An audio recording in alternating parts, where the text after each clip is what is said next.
ठीक है। उसके बाद जो उन्होंने अगला क्वेश्चन डिस्कस करा दैट वाज कि what is the scope of the compliance process, कि एक कंप्लायंस प्रोसेस का स्कोप क्या है, कि कंप्लायंस प्रोसेस के अंदर किन किन चीजों के बारे में चेक करना है। तो उन्होंने क्या कहा, केसी चक्रवर्ती जी कहते हैं कि इंडिया के अंदर जो बैंक है वो काफी ज्यादा प्रोविजंस के अंदर रहते हुए वर्क करते हैं, like banking regulation act, फैमा,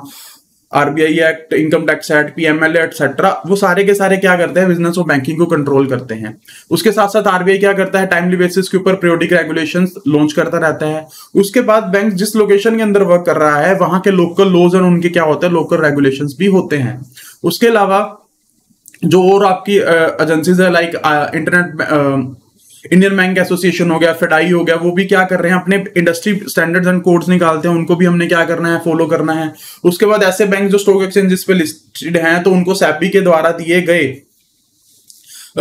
conditions या जिसको आप लिस्टिंग एग्रीमेंट बोलते हो उनका भी क्या करना है, आपको कंप्लायंस करना है, डिस्क्लोजर रिक्वायरमेंट्स को फॉलो करना है। उसके बाद अगर बैंक्स कुछ और फंक्शन कर रहा है लाइक इंश्योरेंस बिजनेस हो गया, क्रॉस सेलिंग और म्यूचुअल फंड्स हो गया, तो उस केस में जो उनके रेगुलेटर्स लाइक आईआरडी हो गया, सेबी हो गया, पीएफआरडी हो गया, उसका भी आपको क्या करना है, कंप्लायंस करना है। केसी चक्रवर्ती जी कहते हैं कि आज के टाइम पे मुझे याद है कि एटलीस्ट 54 लेजिस्लेशन है, 54 लॉज हैं जिनके अंदर रहते क्या करता है, एक बैंक वर्क करता है, उन सारी की सारी 54 लेजिस्लेशन का क्या करना पड़ता है, हमें कंप्लायंस करना पड़ता है। इसीलिए जो कंप्लायंस फंक्शन है वो क्या है,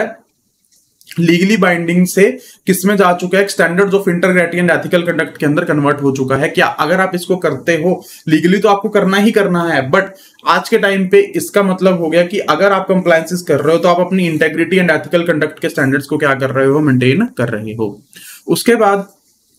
जो कंप्लायंस फंक्शन होता है बैंक का, वो सिर्फ बैंक के स्टैंड अलोन ऑपरेशन पे नहीं, मतलब जो बैंक काम नॉर्मली करता है सिर्फ उस पे नहीं, बट जो बैंक की सारी पैरा बैंकिंग एक्टिविटी, मतलब ऑल रिलेटेड एक्टिविटीज जो कि बैंक क्या करता है, बैंकिंग ग्रुप के हिसाब से परफॉर्म करता है, वो उसके ऊपर भी क्या हो जाता है, एप्लीकेबल हो जाता है। सो इसलिए there is a critical need for the management of compliance risk as a group level risk under the enterprise wide risk management framework, कि जो बेसिकली जो कंप्लायंस रिस्क है उसको क्या करो, ग्रुप लेवल रिस्क की तरह रिकॉग्नाइज करो, क्योंकि जो कंप्लायंस आपको क्या करना है, पूरे के पूरे ग्रुप का करना होता है। ठीक है।